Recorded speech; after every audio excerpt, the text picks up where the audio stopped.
everybody, to the Level Up Your Legacy podcast, where we aim to help you build the legacy that you hope to leave one day at a time. My name is Paul McCosco, and this is the man, the myth, legend, Bill Cox. What's up, Bill? That's funny, but hi, I'm here. I'm good. I'm glad to be here today. I'm glad you're here too. More myth, much more myth than legend, for sure. No, man. In my book, it's all legend, no myth at all. So for those of you who are just joining us, we're both certified coaches with Bill Cox Coaching, and we're excited to bring you into our discussion today here on the subject of Dr. Henry Cloud's book, Boundaries for Leaders. This is our third installment in this discussion, and we're thankful that you've tuned in. Before we get into today's topic, Bill, you had a men's event last weekend. You got to tell us a little bit about that. How did it go? What did you learn?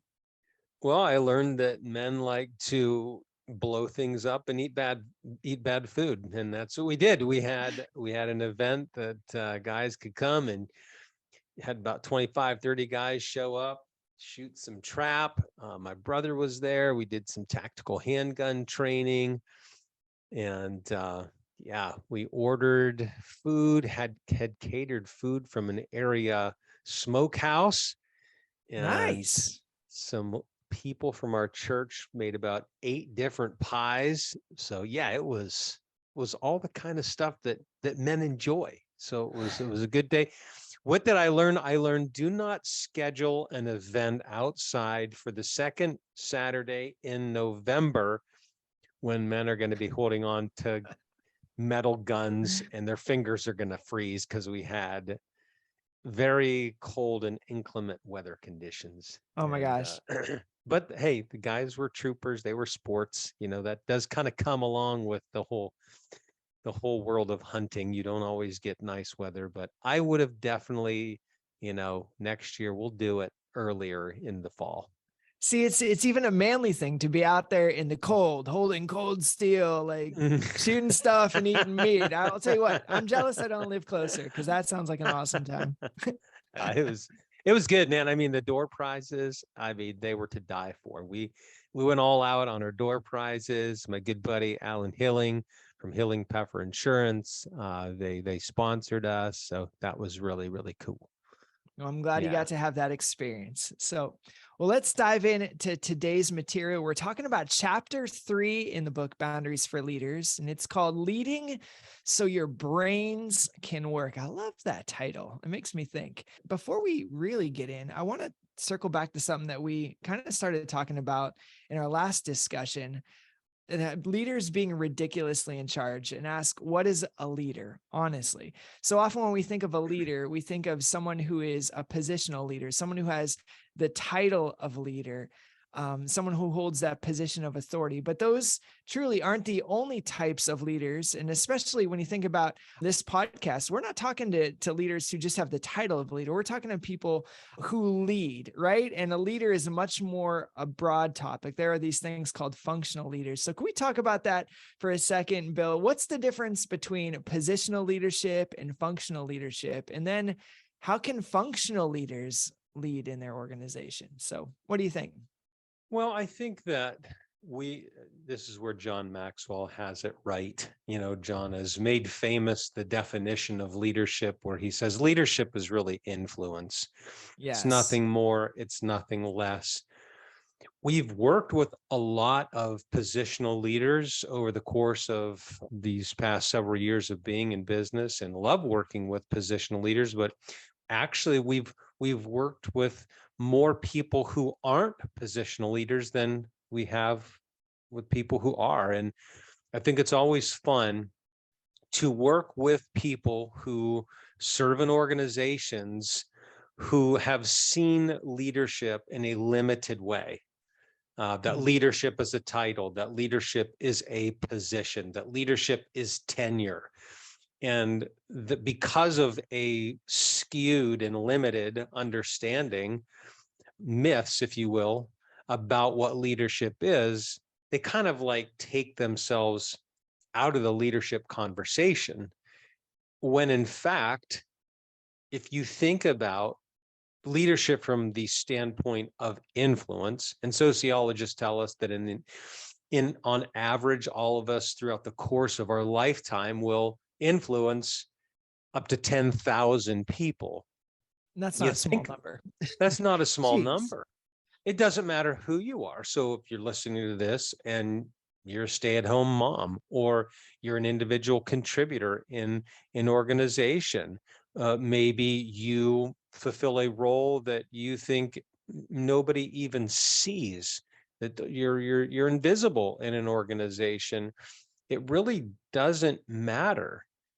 What matters is how you see yourself and how you understand and how you understand what leadership really is. And if you see leadership as influence and you apply the principles that enable us to live lives of influence, then you can be a leader.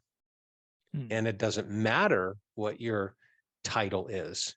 I've worked with a lot of people who have a title, but they don't lead well at all because they don't apply the principles that make influence possible.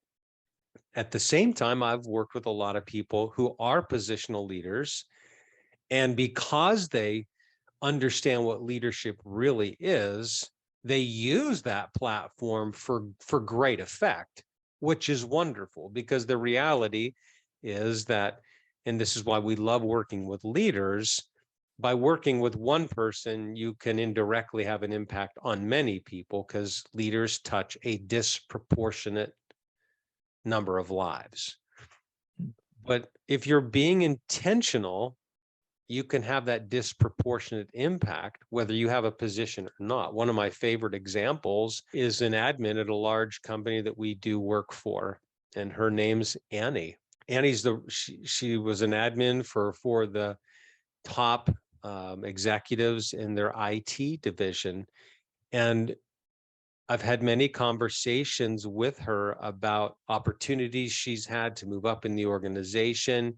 She's the reason that we got into this company. It's through her influence that we've worked with some 2,000 leaders in this company, because of Annie's vision for people's growth and development.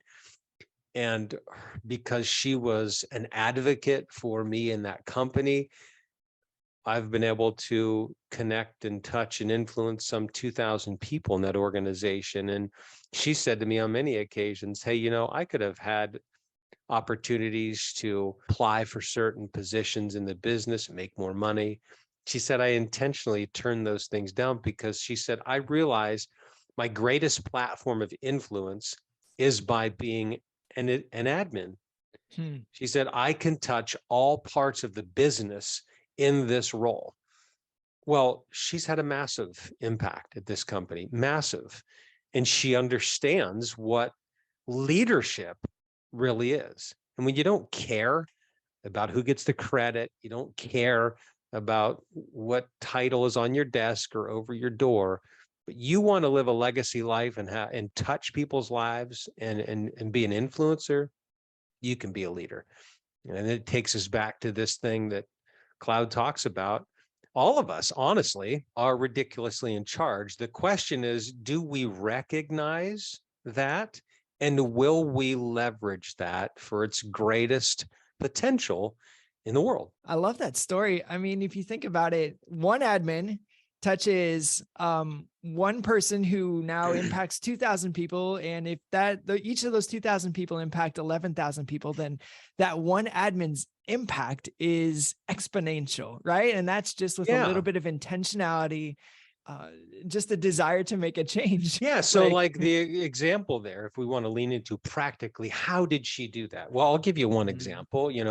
First of all, she came to a conference that I hosted, and she signed up to be part of a mastermind that I was leading. And then when I called her back that summer to get her involved in the mastermind, while I was on the phone with her, she said, hey, can you do this inside my company? I'm like, yeah. And she said, I have 7 or 8 people who want to go through this with me. Can they go through this too? Already, she's using her influence. She's thinking about touching other people beyond herself. And then as that started, that then kind of took on some viral energy of its own, because those people who started and were part of that mastermind, they were inspired. And then Annie connected me to a person in the company in learning and development. And I got connected to that person. And that person kind of saw the vision for what was possible. And then Mary helped me like develop those courses. And then that became an offering in the company. And in the process, one of the other things she did, she took this idea before the CIO. Oh my gosh. And she believed in her idea. She believed in herself. She's, I always explain her like she's like this, she presents like this kind old granny, but like when you get to know her, you realize you've got to tag her by the tail. Because she believes in people and she believes in her ability to influence others, and she's willing to go after it. So like she went right before, called a meeting with the CIO, went in front of him and just laid it on the line of how this program needed to be made available to everybody in IT. She talked about how it changed her life. She talked about the principles of influence and how they would make a difference in the lives of other individual contributors in the business. And because she believed it and she laid it on the line, she inspired and influenced that CIO and admin. And it was that influence with him that caused him to make the decision to make this available and to promote it within that department. That's what it looks like in real time. Wow. So positional leader, if you're listening right now, functional leader, if you're listening right now, with a little bit of intentionality, with a little bit of belief in people, you can have a tremendous impact. You are, as Dr. Henry Cloud says, ridiculously in charge. I love it. I'm glad we got to circle back to that topic. And now, why don't we dive into the meat of today's discussion? Dr. Cloud starts chapter 3 by talking about leading in a way so that our brains can work. I love what he says right here on page 25. He says, the reason a leader's boundaries work is that they actually make it possible for people's brains to function as they were designed. Said another way, if you're trying to lead people and do not establish effective boundaries, your people will not be able to do what you need and want them to do because their brains can't work that way. Now that opens up a big discussion for me. What does he mean by make a way for people's brains to function as they designed? I mean, I love this section of the book. It's so practical. It's so true. I think it's why I'm such a geek about brain research and science. The more we learn, I think it's fascinating to understand how our brains are designed and wired. And Henry puts it in a really practical way that I think breaks it down for the average Joe like me in simple terms. We can just see these three components or these three executive functions of the brain that when we structure our lives around these, life works so much better. We can practically live out the idea of I am ridiculously in charge. We can feel ridiculously in charge. We can experience that agency that we all have the potential to experience. And sometimes I think the reason that people don't have as much influence or agency as they could is simply because they're not just applying these principles on a practical level. So the three executive functions, number one, attending. Your brain needs to know, we need to tell our brain, and this is the prefrontal cortex, where like I literally lead myself. I tell myself, this is what is important. Pay attention to this. So as you look at your calendar or how you plan your week, how you organize meetings, how you help your team focus on what is important, like what structure do you use to help your brain know what to focus on, know what to pay attention to? I think, Bill, can I stop you right there for a second? Because I think that takes a mindset to begin with. I think of some of Dr. Caroline Leaf's work. You say you lead your brain. Most people think that our brains lead us, right? We're like a slave to our thoughts. We go where our brain tells us to go. That's true. That's a big shift to say, I'm going to tell my brain what to think. That's true. And our brains do lead us. If we don't, and this is why Carl Jung says, until you make the unconscious conscious, it will rule your life and you will call it fate. So for many people, that other than conscious part of our mind does rule our lives.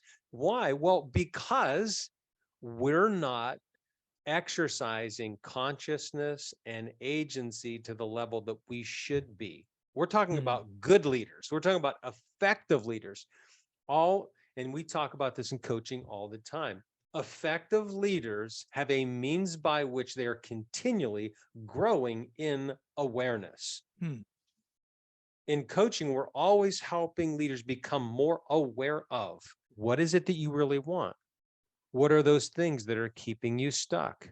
How can you best remove some of these barriers? What can you do to get you closer to your goal? What's the best action you can take right now to move yourself closer to what you really want? What is it that you really want out of all the things that you could have? And think about, out of all the good things, what's the best thing? What's the one thing you're going to focus on? All these things are designed in coaching to help people begin to attend, to just cut through all the clutter and the chaos. I think that's the biggest challenge that leaders face: clutter and chaos, which paralyzes all of us. That's why we teach a course called Eliminating Procrastination, because all of us struggle with prioritizing what's important, what to attend to. And we must have a system by which to do that, or we will stay stuck. And some people stay stuck their entire lives. Some people just kind of live in the chaos of the whirlwind their whole life and end up frustrated, discouraged. Their confidence takes a hit. They give up on their dreams. They just resign themselves to a life that feels just futile. Why? Because they don't have that vehicle to help them attend. That's the first thing, like attending. Secondly, along with that is inhibiting, so as much as I need to understand what I need to pay attention to, I also have to know what to ignore. What system or process do you have that literally helps you ignore good things? Yeah, not even just the junk, the good things you could be doing. And it's usually the good things. How many things, like I think that's one of the things about Steve Jobs that they said he was famous for. There are a lot of really great ideas. Steve Jobs said, nope, it's not the idea. It's not the best idea. And that's why there are 42,000 versions of Android phones and there's one iPhone, that dominates the market, because he not only knew what to focus on, he knew what to ignore. And so, like, what do you have practically in your day planner or your weekly planning that allows you to say, these are the things I am going to consciously ignore? How many things, all of us love task lists. How many things on those task lists are the very things that prevent us from doing the most important things because they're on our list? So how do you recognize those things on my list that shouldn't be on my list? How do I create a stop doing list? One of the tools that we use in coaching is called a T-bar exercise. And it's all on time management. So on the left side of this, so it's a line down the center, line across the top. On the left side, you make a list in increments of, no less than 5%. Just list out those categories of activity that take up your time. So how much time do you spend responding to emails? How much time do you spend in meetings? How much time do you spend in planning? All these different things that leaders give their time to. And you can do that over the course of a day or over the course of a week, and you have them write that down. And on the right side, then you say, okay, this is where you're actually spending your time. On the right side, what's the best use of your time? And we do it in kind of three ways. What should you, as you look at that left side, what should you be doing more of? What should you be doing less of or eliminate altogether? And what should you delegate? Hmm. Well, that's such a great conversation because people begin to see like, holy cow, I didn't realize I was spending 50% of my time responding to emails, but Hmm. I'm leading this team and I'm only spending 5 to 10% in planning and big picture thinking. Well, there's a problem with that, right? So I've got to I've got to either delegate some of these tasks off or eliminate them altogether. One of the guys I'm working with currently, we walked through this exercise and he's a maintenance director and he has a superpower around solving big problems company wide. He's just really good at walking into situations and just seeing problems and coming up with ideas to fix it. He loves it. And as we were going through this exercise, he's realized he's spending a ton of time filling out environmental related type paperwork and he hates it. I'm like, so why are you doing that? Well, because everything has to be right. The paperwork has to be right. They got to be filled out exactly right for all the regulations. And I'm like, well, how did you learn how to do that? Well, I just kind of taught myself, over time, just learned how to do it. I'm like, do you think it's possible that somebody else in the company could learn how to do that too and actually probably would do it better than you and actually would even enjoy doing it? Mhm. And that was just like a light bulb of like, oh my gosh, I need to stop doing this so I can give more time to that aspect that I deliver real value, real return to the organization or my level of leadership. So that's the second, inhibiting. And then the third, remembering. How do we kind of keep track? How do we keep score? How do we have a running understanding of how I'm doing in terms of attending and inhibiting? And, one of the examples for how we do that in our business is the online software called Trello. And Trello is kind of like this Kanban Japanese philosophy of, like, here's the work we're planning, here's the work in process, and then the third column, here's when it's complete. And, part of our weekly staff meeting is reviewing how we're doing in terms of attending on what we said was important, ignoring what we say we isn't because we aren't, because me, you well know I chase shiny things all the time. Your role is to help me inhibit. That's one of your primary roles in the business, is to help me inhibit. I help your brain function. And you can, right, you do, you really do, which I think is, that's another practical tool. So if you're like me, maybe you're a big idea person, you're a creative thinker, you've never seen an idea you didn't like, and that's part of what makes you good, right? Mhm. You're part of what makes you willing to try new things and innovate. That's a good thing. Absolutely. But that can also be your fundamental flaw or weakness. So complementing, putting a person on your team or in your life who kind of is really good at executing, good at focusing and finishing, and that's your strength. So having that tension in our relationship, and it really doesn't feel like a tension, that complement in our relationship helps us have good ideas, but also focus on the best ones. And, again, Trello is a practical software by which we use and do that. All right. So just to recap, so we've got these three executive functions. And when we lean into them, our brains work the way that they should. We've got attending, we've got inhibiting, and we've got remembering.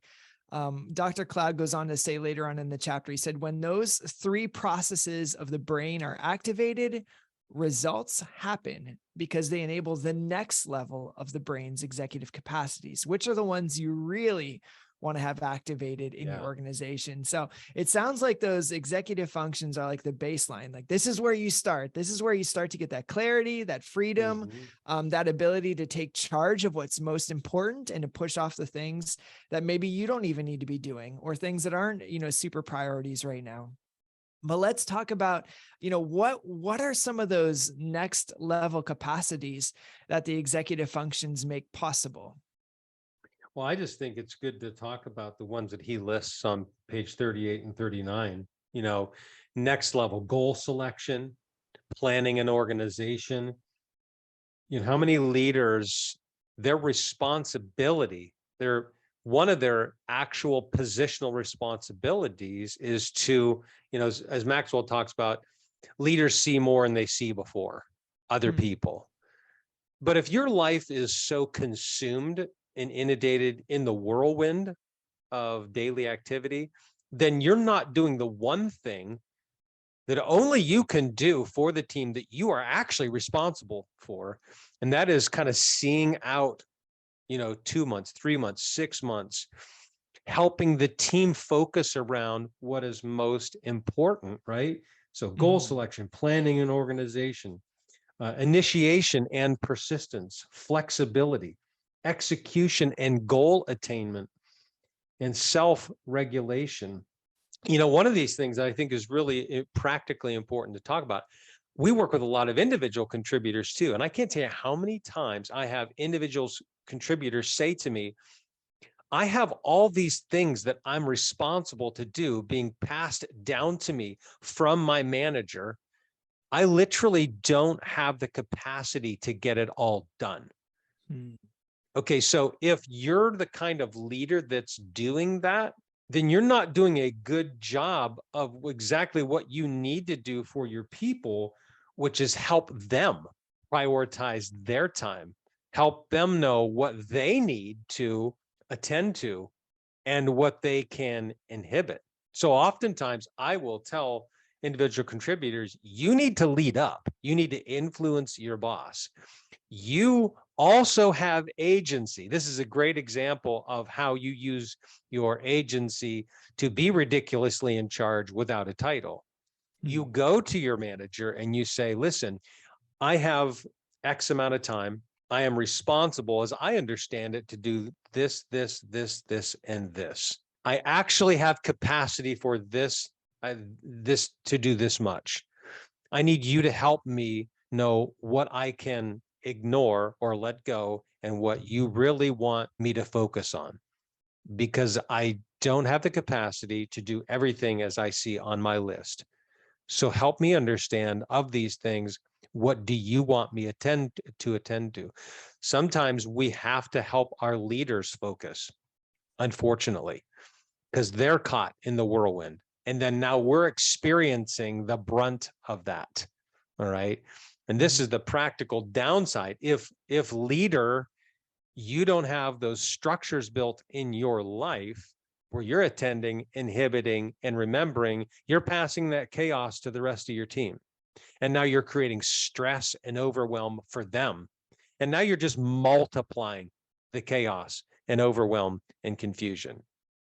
And it just metastasizes. So if you're the person who's not in a positional authority, then use your boundaries. Remember, let's go Hmm. back to the boundaries conversation. What are boundaries? They are those things that we both create and allow. You don't have to allow that. You can say, no, I don't have all time to do that. I'm not going to pretend like I have the time to do this. So I need you to help me.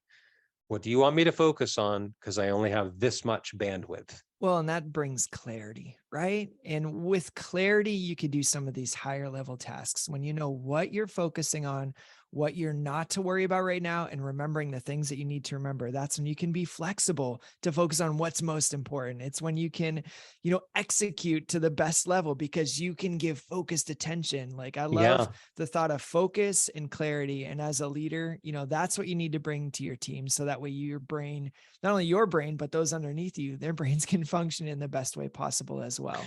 And let me give you an example of this. So sometimes this is where like our organization and what we do as coaches can really be, you can almost look at us like another team member that you can bring in to help you with this.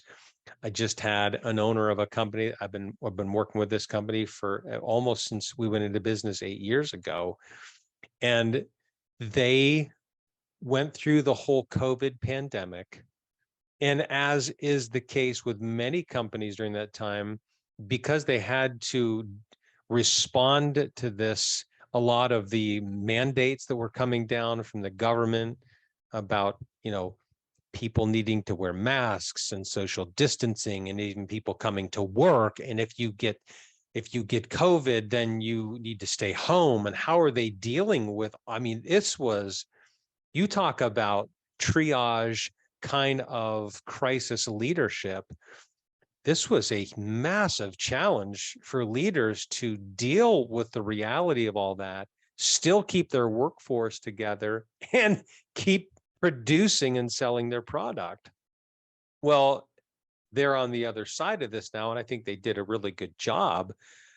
But they also realized that because of that, their leadership team, their management team, fell out of some of their best practices of how they do strategic planning. And they wanted me to come back in and really essentially help them come back to identifying, okay, let's give ourselves some grace, but let's get back to some of these best practices of strategic planning. We help people through a process of identifying what's that one thing the organization needs to be focused on accomplishing right now that'll make the biggest difference. So I'm going to go back in and we're going to do a SWOT analysis just to kind of strengths, weaknesses, opportunities, and threats, and just kind of level set and see where everything is at right now. And out of that, identify one area of focus, and then get back into a rhythm of the team meeting and having a meeting every week called a weekly tactical, that they will then focus energy every week around accomplishing that one important thing in the midst of all the other things that they have to do. So sometimes it's leveraging the support of people from the outside to come in and help you as a leader.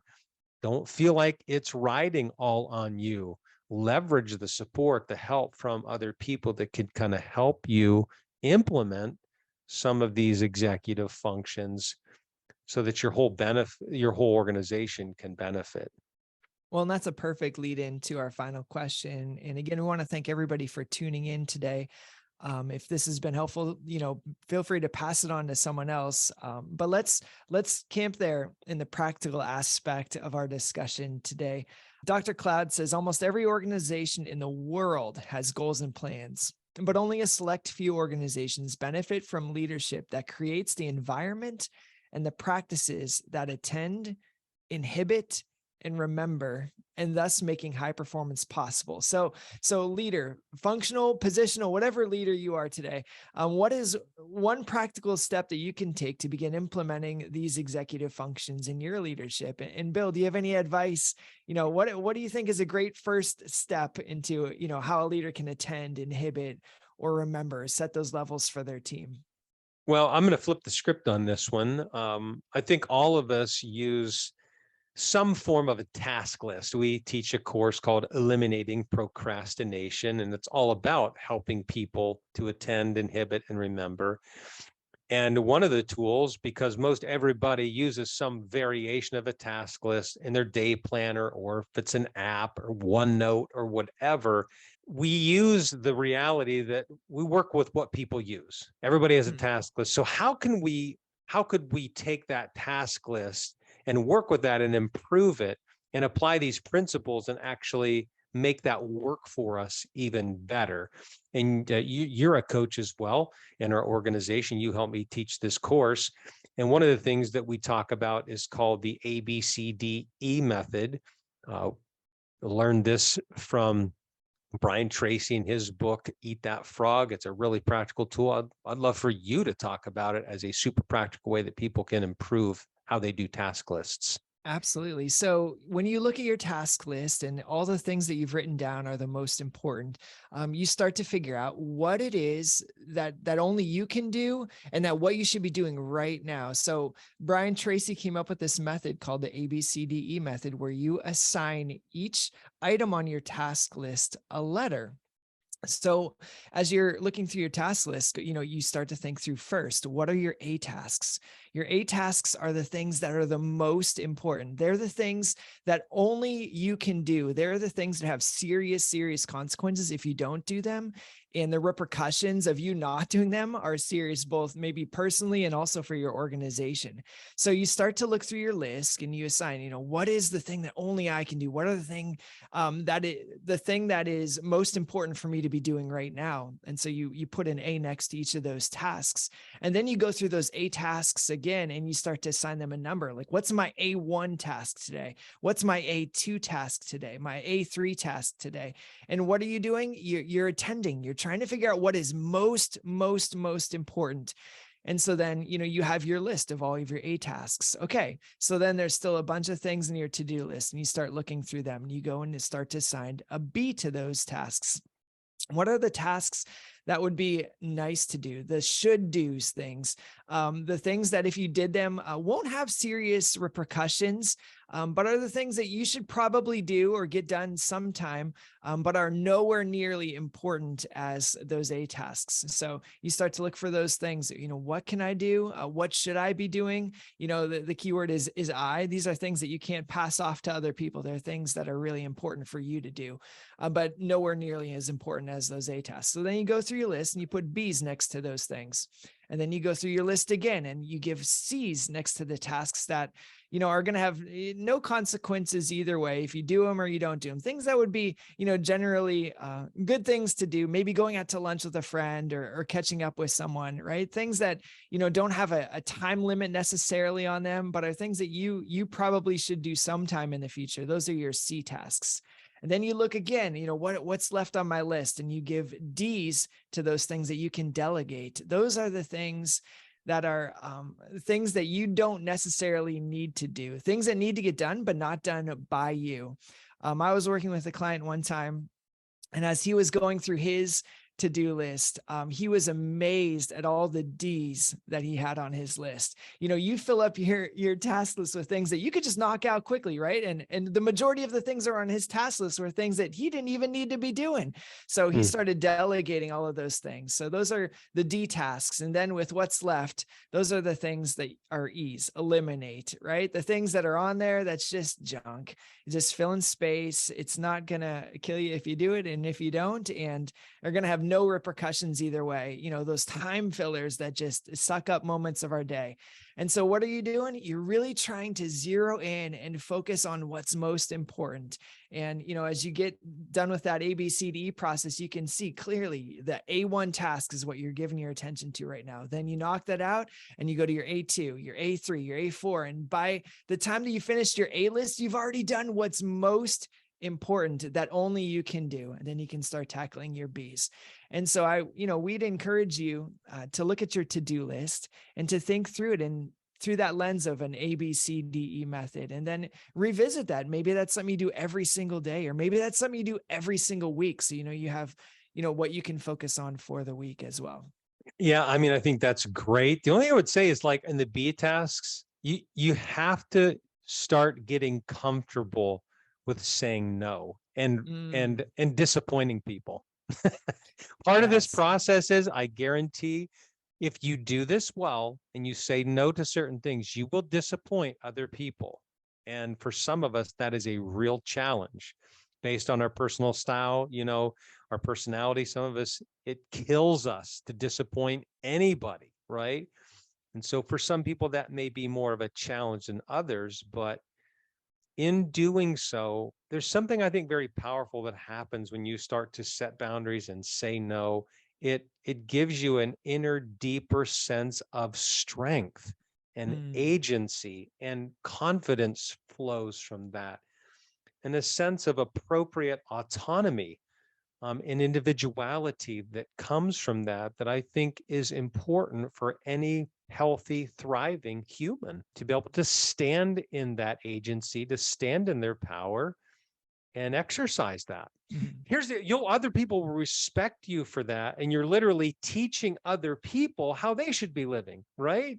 Absolutely. That's what I was going to say. You're giving freedom and permission to those around you to do that exact same thing, which in a way is you influencing them and leading up to them as well. So not only is it a win for you because you're getting the clarity you need to do what's most important, but you're also modeling and showing that to those around you who can also take those same steps to have the clarity and the freedom and the focus that you found as well. All right. Well, I've enjoyed our discussion. Next week, we're going to talk about how to create an emotional climate that really supports bringing out the best in those around you. That's going to be the next step as we walk through boundaries for leaders. So I hope you'll come back and join us as we close today. We want to thank you for tuning in. We'll make a recording of this video available to our viewers later on. So if you've not yet signed up for our email list, go to billcoxcoaching.com, click on the sign up for our free newsletter. We'll give you a free gift for doing so, and we'll keep you posted with all of the future podcasts and events that are coming your way. So until next time, this is Paul McCosco and Bill Cox saying so long for now on the Level Up Your Legacy podcast. Bye-bye, everybody. Bye, everybody.